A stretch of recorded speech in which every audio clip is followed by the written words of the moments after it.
Kila mtu akiwa na kitu ako nayo tafadhali, kwa sababu na hao watu wamekutegea huko sana.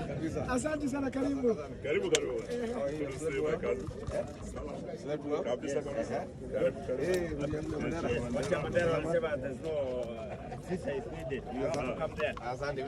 Yes. Hi mom. Asante sana. Asante sana. Ni wetu hapa, chairman wetu hapa Kakamega.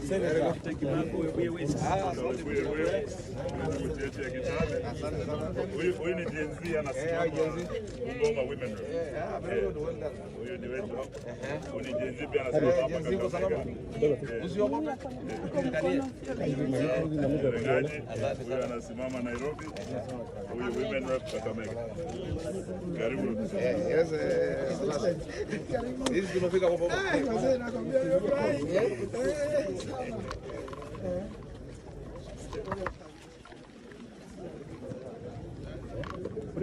Principal peke yake.